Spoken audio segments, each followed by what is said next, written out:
I'm Madelyn Blair, and this is Unlocked. If you're serious about your career, this show is for you. And in your career, whether you're a formal leader or not, you are always the leader of yourself.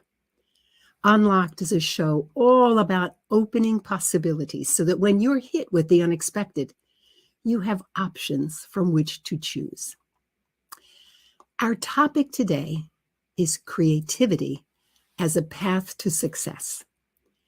Stay tuned.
Welcome back to Unlocked. We'll be talking about creativity as a path to success. In my research, one of the characteristics of highly resilient individuals is that they are insatiably curious. One of the practices I talk about in my book, Unlocked, is to ask a question every day. You see, asking questions is one of the best ways to nurture your curiosity. Now, you may think, why am I talking about being curious? What's its relationship to creativity? Well, as I said, curiosity is one of the traits of highly resilient people. But to me, the really big deal is that when we are curious, we create a larger world just through our questions. There are more and more possibilities revealed. And you all know that opening possibilities is what this show is about. And don't tell me that you don't want your world to enlarge. We are all concerned about finding new ways to do things, to overcome challenges, to bring more people into our close association. You know, as I trained as an artist, I was trained to see everything that is around me. Over time, seeing things stimulates even more curiosity. Over the years, I realized that the more curious I am, the more I learn about others. Not just to learn about them, but to understand them, and then to appreciate them for what they bring to the world and for what they might bring to the world. You know, awareness of our gifts makes it increasingly possible to harness those gifts you can offer to the world. And when people offer their gifts to the world, creativity benefits as the mix of their gifts with others generates new ideas and new possibilities. In our conversation today, we're going to focus on creativity, which to me is an extension of curiosity.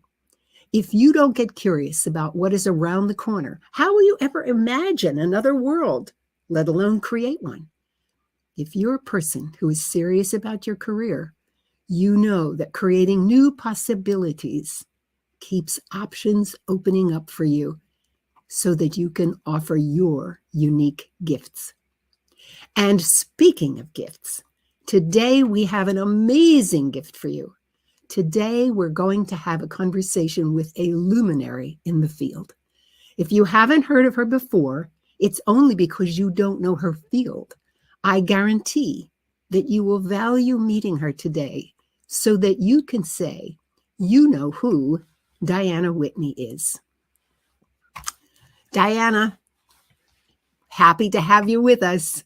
Hi, Madeline. I am delighted to be here.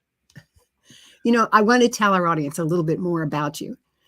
Diana Whitney is founder and president emerita of the Corporation for Positive Change, a consulting firm dedicated to the creation of appreciative organizations. She is an internationally recognized consultant and an inspiring keynote speaker, and I can tell you that from experience, and a pioneering thought leader on many topics, including our topic today. She is a founder of the Taos Institute, a fellow of the World Business Academy, and a distinguished faculty with Saybrook University.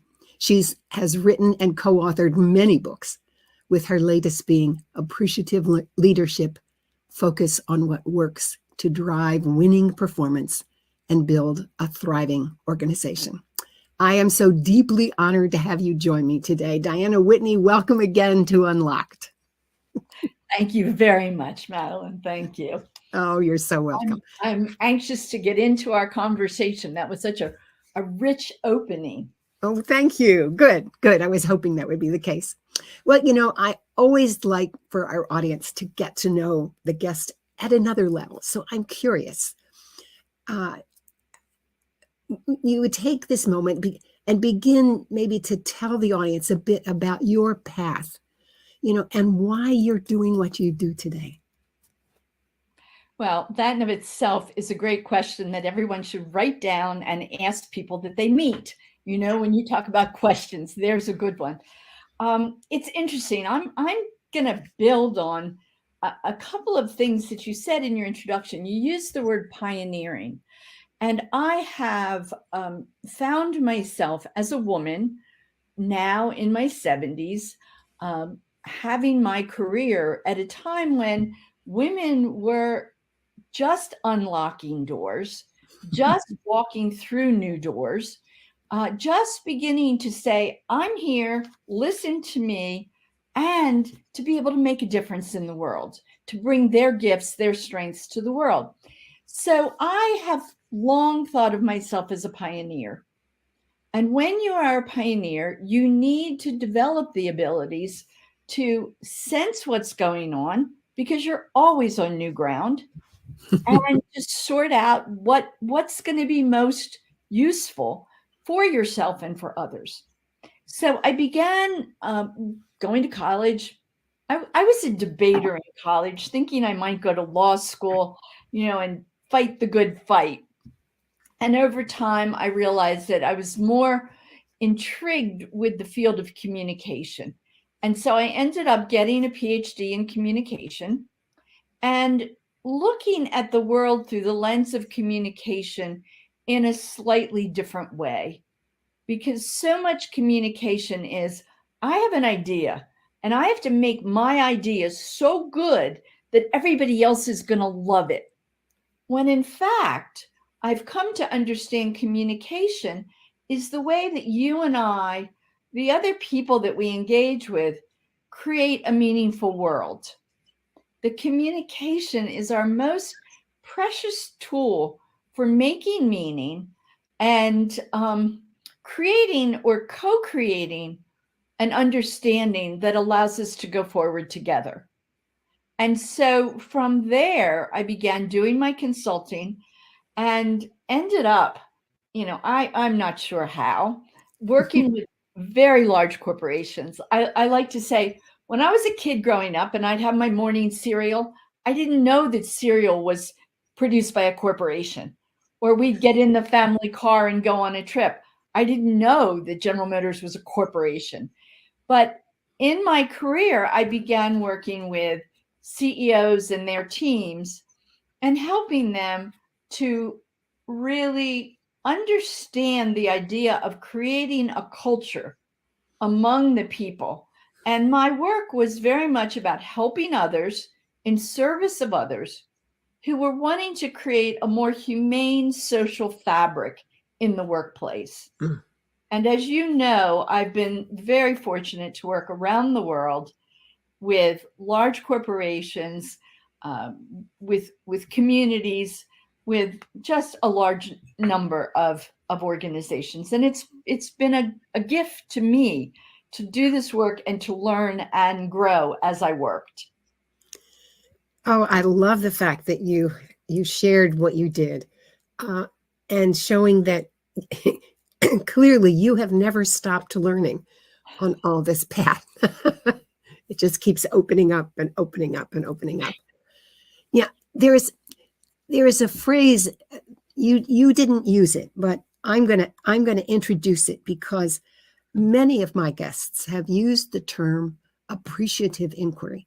And when I ask them to describe it, I'm never satisfied.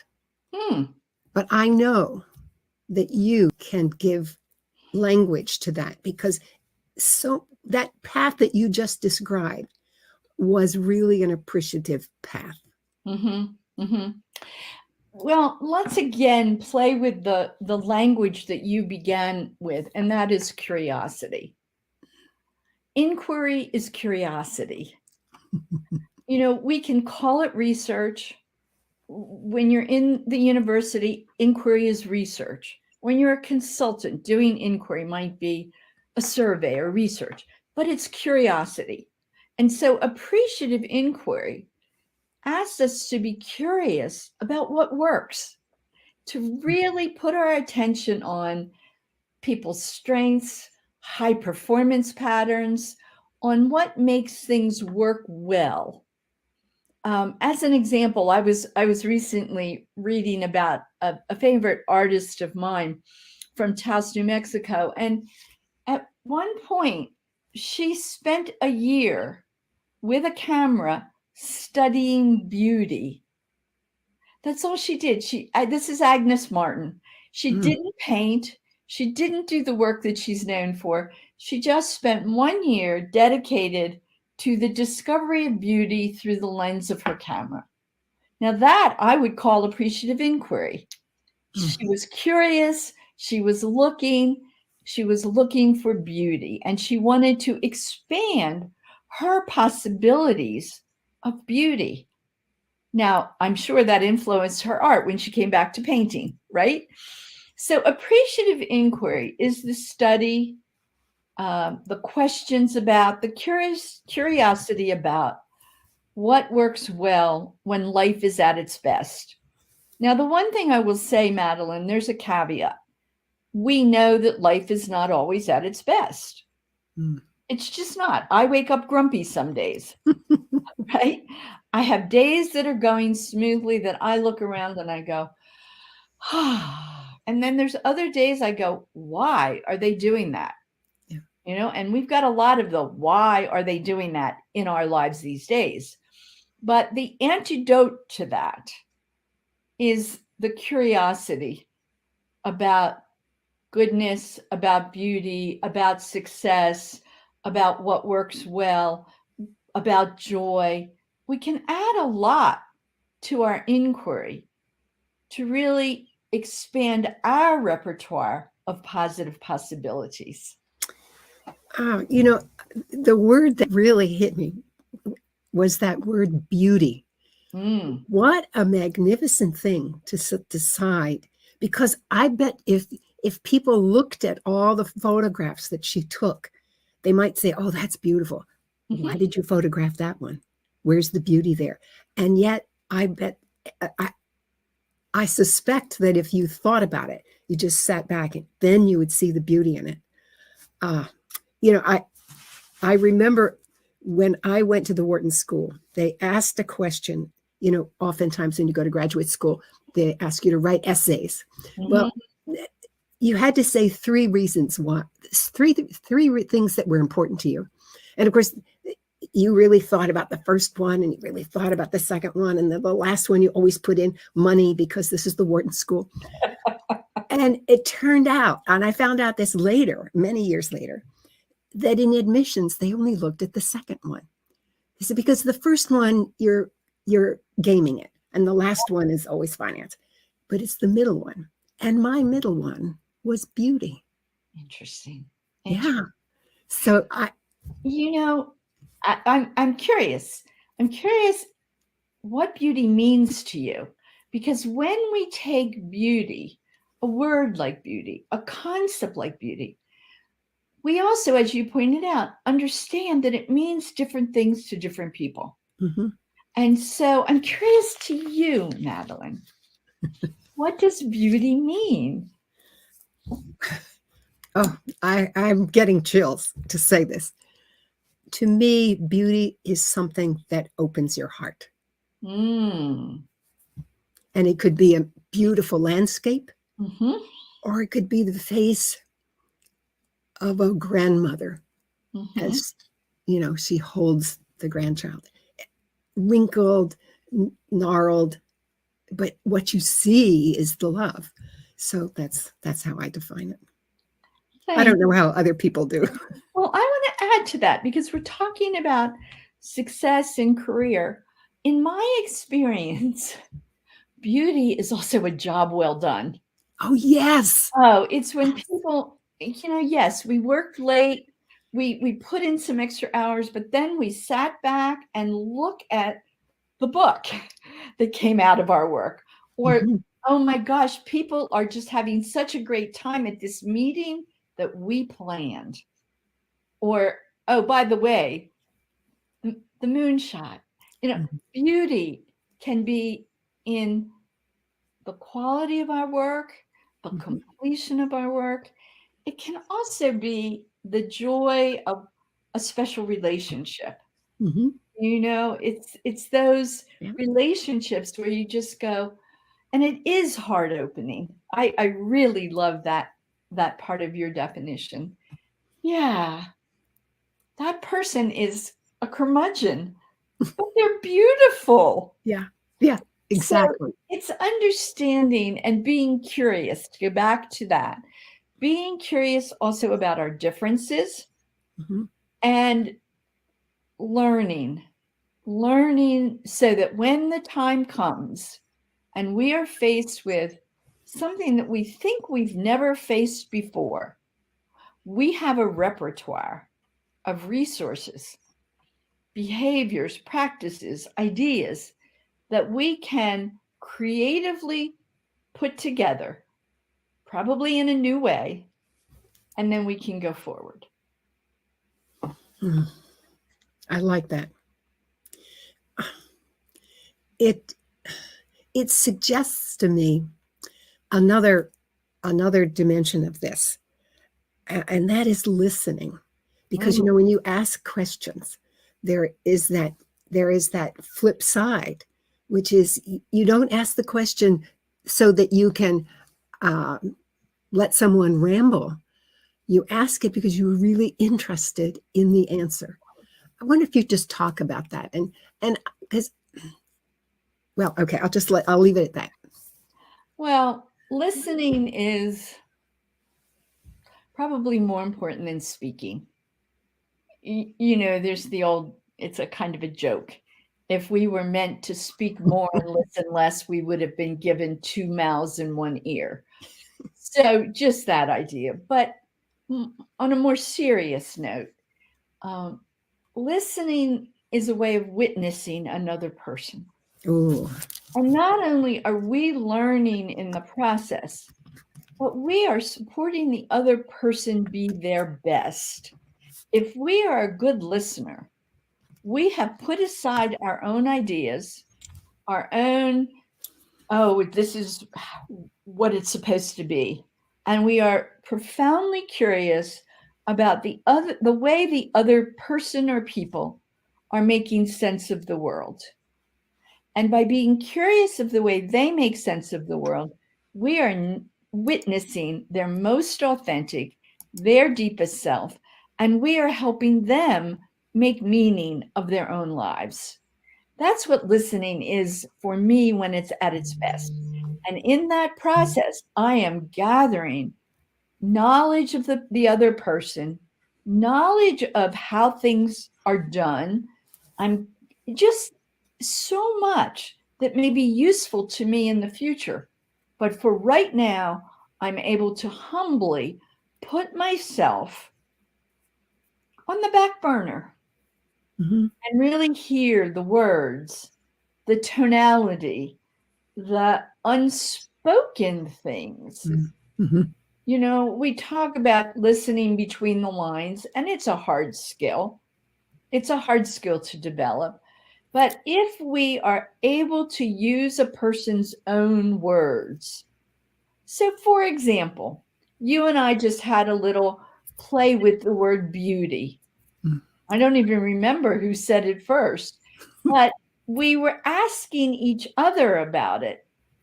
And I know for me, I then got to experience beauty. Mm. So that's the other part of listening. When we listen through the lens of the other's words and we're seeking to witness them in their fullest, we're giving a gift, perhaps one of the greatest gifts we can give another person.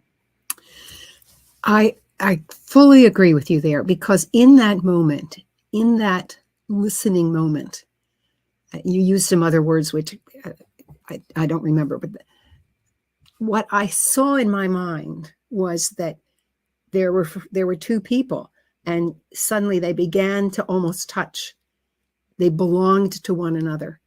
So you really are offering that sense of belonging as well, just through the act of listening. Yes. Yes. And that's something that we all want. Yeah. Everyone wants that sense of belonging. Some of us have it more than others, but it's one of the things that we can be creative about creating together. In fact, I think when you feel that sense of belonging to a group, you are more creative, literally, because you're relaxed. And if nothing else, being relaxed, your brain functions better. It's what some people speak and write about: safe space. Yeah. Right? Safe space, physically, safe space emotionally, and safe space socially. Yeah. Right? I know that you respect who I am and my identity. Yeah. I mean, there's a time and a place to challenge my identity. But that's not what we do to friends or colleagues or even our people that report to us. We're to help them grow their identity, fulfill it, fill it out, learn about their gifts and their strengths and what they have to give to the world.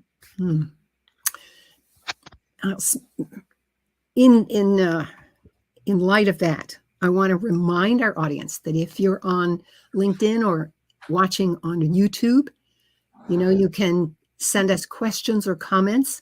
I'm monitoring that periodically during the show, so please send us your comments. Well, I want to shift our gears just slightly, Diana, because now I'm curious.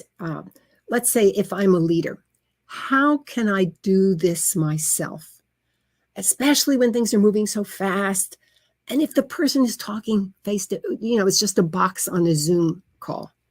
What are some thoughts you have on it? Oh, wow. Well, I think the question is, what is it that we're asking leaders to do? Certainly ask questions. Mm-hmm. Certainly listen. So how does a leader do it? Perhaps they prepare before their meeting with a series of questions that they may or may not ask. So I can remember we were working with a client who was very concerned about cost savings in it happened to be a male leader in his organization, very concerned. And yet he never asked people about it. He just said, do this, pay attention to cost. So we helped him create a series of questions. Where do you think we can save the most money in your department? When in the past couple of months have you made a decision that saved money for your department? Yeah. Who in the department do you think is really best at being cost conscious? Yeah. And all those questions led to information and stories, which I know you value, Madelyn, stories about how they were doing it right. So instead of setting up a do this, I'll punish you if you don't, or there'll be consequences, he was setting up, I believe in you. I Yeah. see that you've already done this. Yeah. I'm curious how you've done it, because maybe if we learn how you've done it, others in the company can do it the same way. So coming prepared with a set of appreciative questions rather than a set of prescriptions is one thing. Then giving people opportunities to talk with each other, really encouraging members of one group to talk to another group, members of one department to talk to another department. Not a formal retreat, but just go have a conversation, find out what they're doing. And so part of leadership is giving permission, giving people permission to be curious and creative, and asking, what experiments might we try? You know, that's one of my favorite with my clients. Well, what experiment can you try in the next month before we talk and meet again that we can see what can be learned? So there's just a whole language of curiosity, creativity, possibility. And when leaders take on that language instead of the language of right and wrong, prescribe and judge, Mm-hmm. leadership is a whole different experience. It is indeed. I can tell you it is indeed. And I loved your example, find out how so-and-so does it because clearly they know how to keep their budget in line and they save money. And the interesting thing is that what they do may not be possible in your setting, but it stimulates an idea. That's right. Oh, they do it that way. Well, we can't do that exactly, but we can adjust it. And you come up with a new idea. Madelyn, that is just essentially important, because so often people stop at, we can't do that. Yeah. Our department is different. I'm different. I can't do what you do. And we forget that we can adapt. I mean, come on. We all had grandmothers who made delicious food with a little of this, a little of that. Mhm. They, didn't follow a rigid recipe. And they would never say, I can't make that. They'd say, oh, give me your recipe for apple brown Betty and I'll try it. And so really going back to, I love thinking about my grandmothers and how they did life. I get so inspired. Yes. By each of them differently. And that idea of how do we adapt, especially in the face of change, in the face of uncertainty. I mean, uncertainty, after all, is an invitation to adaptation. It is not an invitation to do the same thing. I mean, if we could do the same thing, it wouldn't be uncertain. But when we are faced with uncertainty, with unknowing, adapt away, see how it works. Study the results of your own experiments. Be curious about them. Yeah. I love that. Uncertainty is an invitation to adaptation. My definition of resilience is that it happens in that space between stimulus and response that Viktor Frankl talked about. Yes. You make a decision in that space that you're going to do something to move on. It is an invitation to adapt yourself and move on. Yeah. I love it. I love it. It's a great new addition to my stuff. Thank you. Well, I as I think about Unlocked and I think about resiliency, for me, there's just this simple connection. And that is, the more curious I am, the more I expand my repertoire of possibilities So in those moments, right at that point between stimulus and response, I can be creative. Yeah. You know, oh, yeah. So it's very easy to say, not always easy to do by any means, because we Mm. also go from, something triggers us. We're living in a world of so many triggers. Mm. People who have had trauma, people who have. I have a neighbor who ghosted me when I wanted to. I contacted her several times just to talk about some new building that we're doing and didn't get responses. And I thought, that's for me, that's an unusual thing. And then I said, give that person the benefit of the doubt. Something is going on in their world that I may or may not understand. In fact, I mostly don't understand. Mm-hmm. And so that's another piece of it, is self-reflection rather than other blaming. We are more resilient, more creative when we are willing to look at ourselves Mm-hmm. and what we can do to serve the world rather than what we can do to complain about the world or some other person. So appreciative inquiry doesn't value complaining very much. Well, it doesn't get you anywhere. It doesn't get you anywhere. Well, I love the way you describe this, because uh, one of the practices that I suggest to people that they do is they each day to write a little story from their life. I mean, it Oh, could be from 5 minutes ago or from when they were 5. It doesn't matter. Because as you write those stories, you begin to see the things that actually formed you. yes. And it's that self-reflection. That's really what you're talking about. And here is a great opportunity. You're just looking in a mirror. And it gives you practice, if you will, so that when you meet the situation that you just described, a neighbor who did not respond, Right. well, let me think about that. Maybe there's something else. Madeline, it's interesting.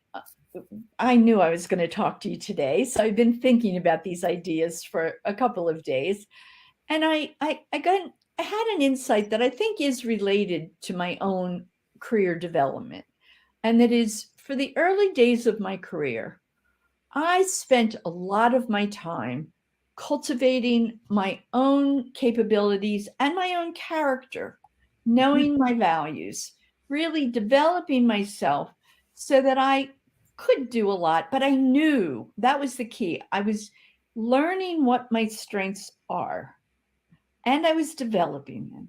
But then there came a phase of my working life when the question became, how do I apply my capabilities, my strengths, my gifts, to use your language, in the service of other people and the world? What is it that I offer? And that's the point of one's calling. Mm.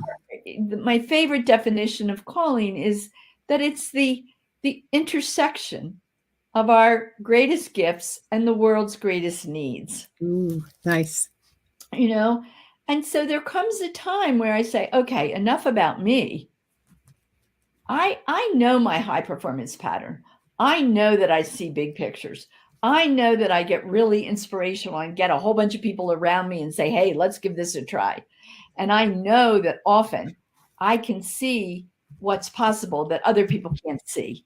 I know some of my strengths. It's helped me write books. It's helped me do very large scale work. And then the question is, now, how do I put that to best use? And that question of application changes, because what I'm now looking at, given what's going on in the world and my life, is that I'm looking for opportunities locally rather than globally.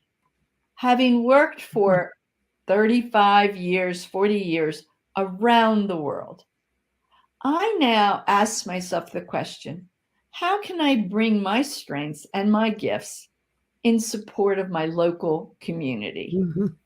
And indeed, even my family, because I have got some of the most awesome young nieces nephews, and I want to make sure they've garner my wisdom as they want it, that it's there for them. And so I have become a resource to the next generation and having fun with projects in my local community. Oh, can you describe an example of one of those? Well, it's very different than what used to be, than my work used to be. I have this house in the mountains, which is primarily summertime, but it's maybe 3 seasons around. And I've organized an art group. I've managed to reserve the facilities every Friday afternoon. I've managed to bring artists in who can teach people. I've got people coming and learning what materials they need and how to do things. And this just didn't exist before. And so I've brought my skills into a new community at a much smaller level, but very meaningful for those involved and for me. Ah, that's a great example.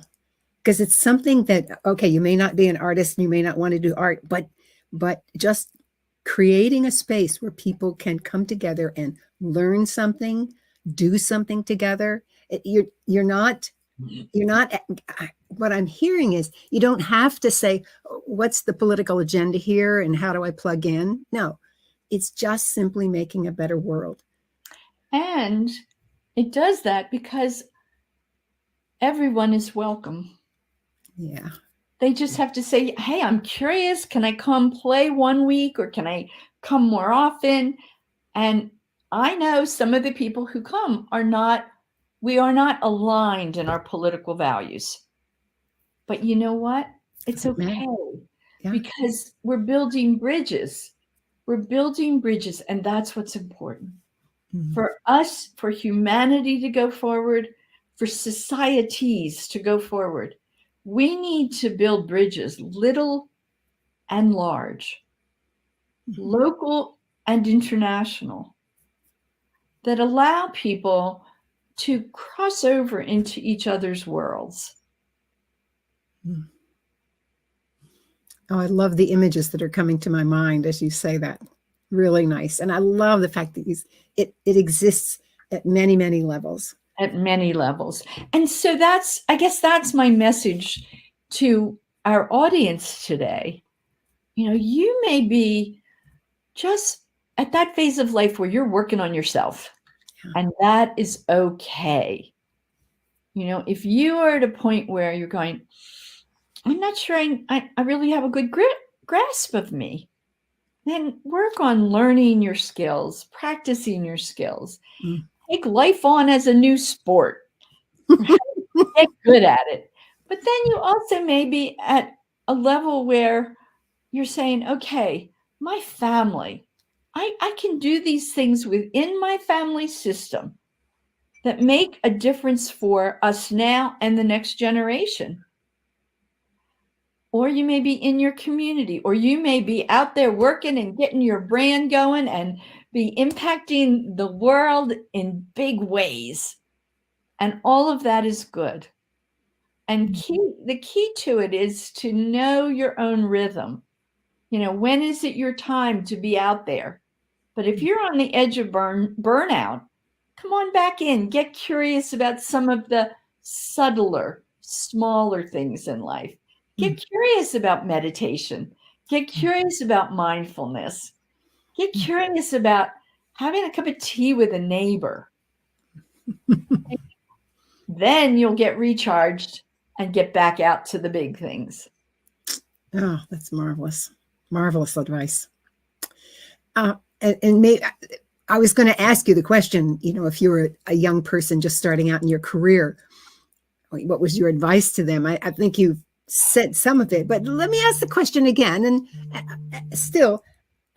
see if there's anything you would add to it specifically. Because you described for yourself, you began your career really beefing up your competencies. Yes. Yes. I mean, I just said this to my partner's daughter. I just said this recently. She said, I've applied for this job and I'm terrified. And I said, good for you. Because if you're not terrified, you're not working big enough. So don't let terror, fear hold you down. Know that there's a place that we call kind of proximal distance, that you want to be nervous, you want to have some anxiety, because that's going to give you the energy to go for it, to learn. If you don't know what's going on, you're going to learn. But if you are working at a level where you know everything, where you've already done it, that's okay. Once in a while, you need a job that's like peanut butter and jelly. It just feeds you. But know when it's time to go bigger again. So if you're terrified, that's a good thing. That means you're stretching and you're growing and you're going for something that you'll be able to help the world even more. Great. Okay. One more question. All right. I want you to think about your life. And all of us hit these moments that are unexpected. What was an unexpected moment in your life where you had to figure out how to overcome and move on? What if you could share one of those with our audience?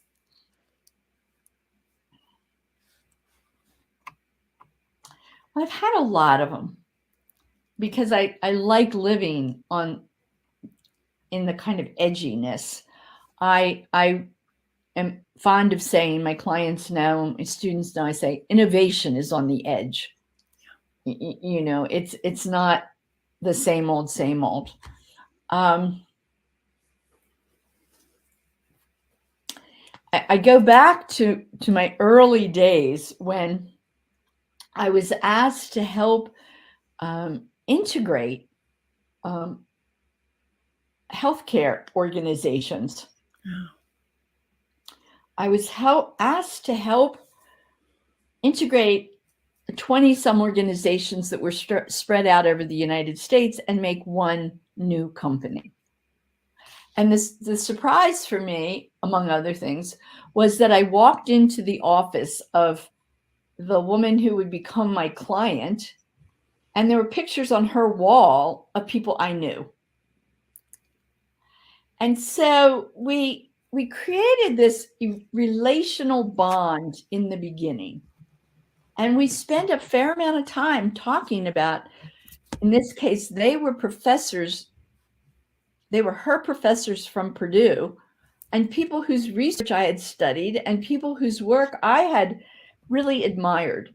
So she and I began by getting to know each other.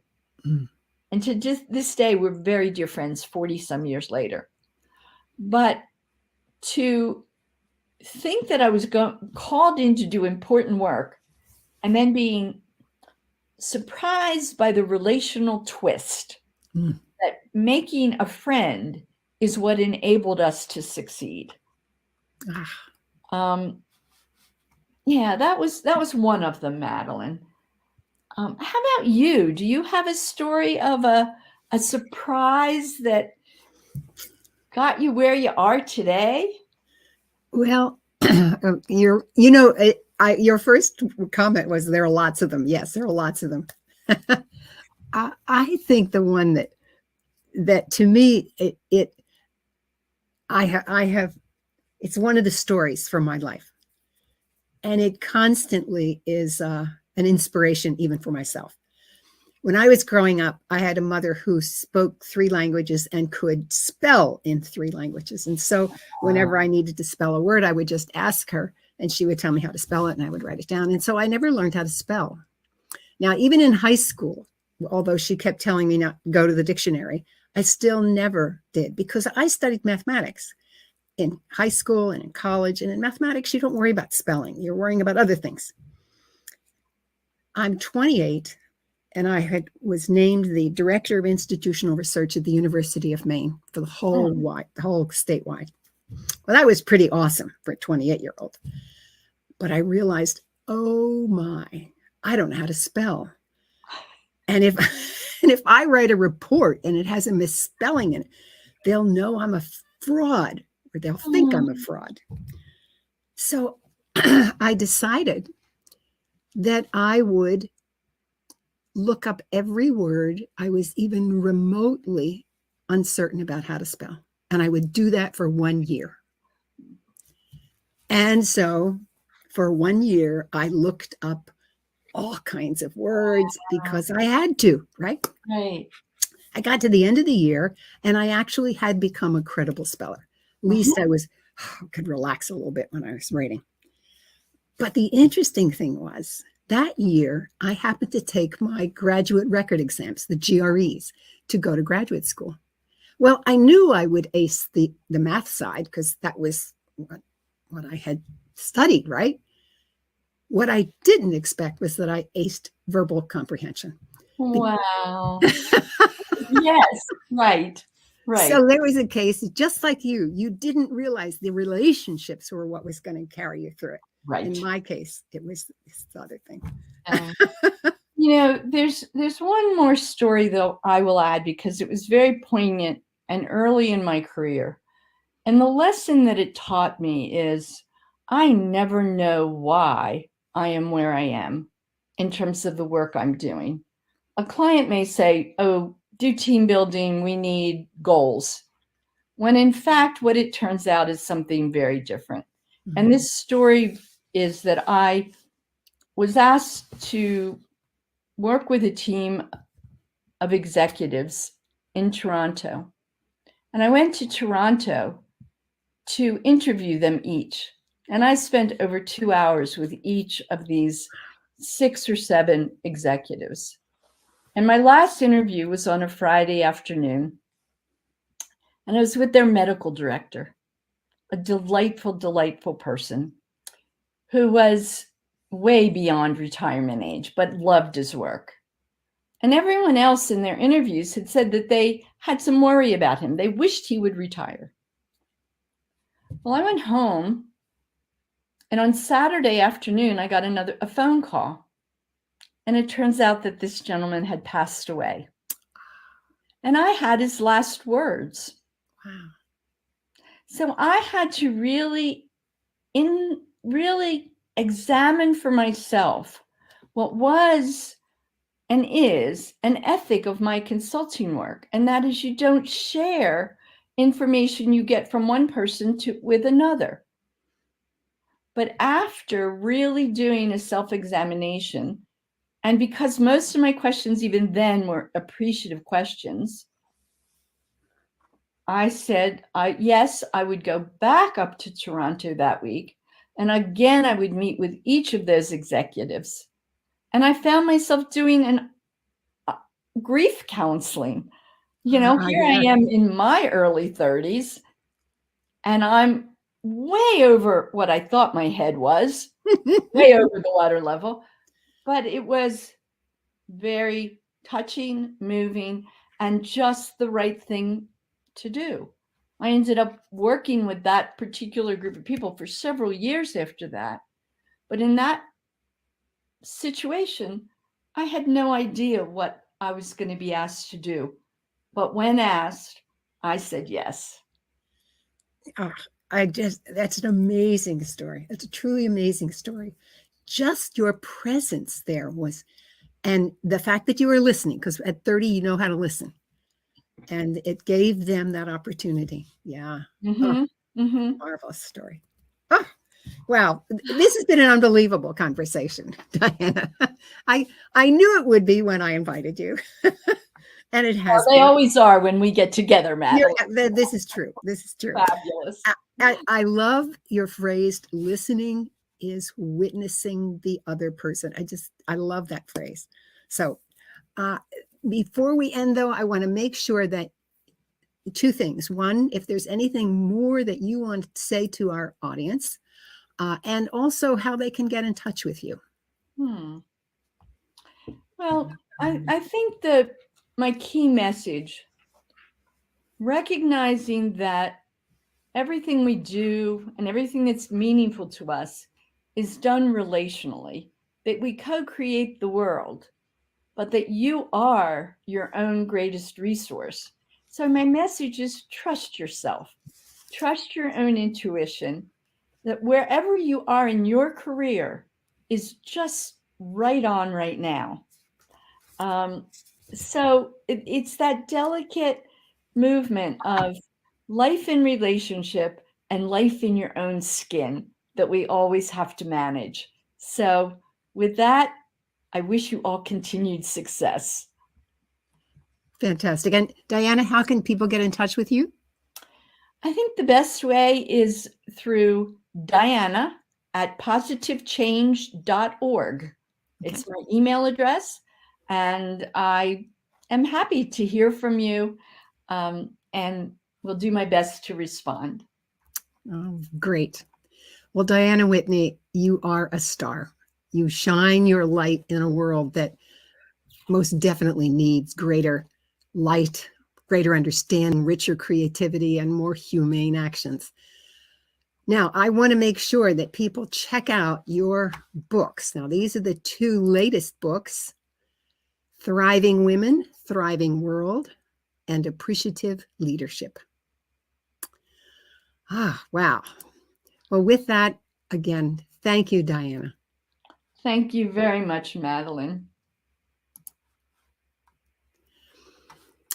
Well, I don't know about you, but I'm incredibly delighted and happy to have experienced that conversation. In a moment, I'm going to tell you about next week's exciting guest, but first, I hope you found this conversation useful. And if you have, make a comment in social media about what you learned and will do differently as a result. And if you're on YouTube or LinkedIn, click the like button and make a comment. And as always, send me your ideas of what you would like to hear more about. Just write to me at madelyn@madelynblair.com. It's right on the screen there for you. What would be helpful for you to hear about? Let me know. And if I use your topic, you will receive a copy of my book, Essays in Two Voices, being used across 4 continents. And remember that the archives of all of our shows are at www.madelynblair.com/media. Just scroll down and get some inspiration. And check out my book, Unlocked, on Amazon. Now, for next week. Next week, Dr. David Fessel, the former professor of musculoskeletal radiology at the University of Michigan and faculty at the UM Ross School of Business, will be joining us. And he'll be joining us for the 3rd time. Now, he's a medical doctor who saw the healing aspects of humor. So don't miss him and my co-host next week, Ed Hoffman, on July the 6th for a very enjoyable, dare I say, funny episode. Thank you for joining us on this segment of Unlocked.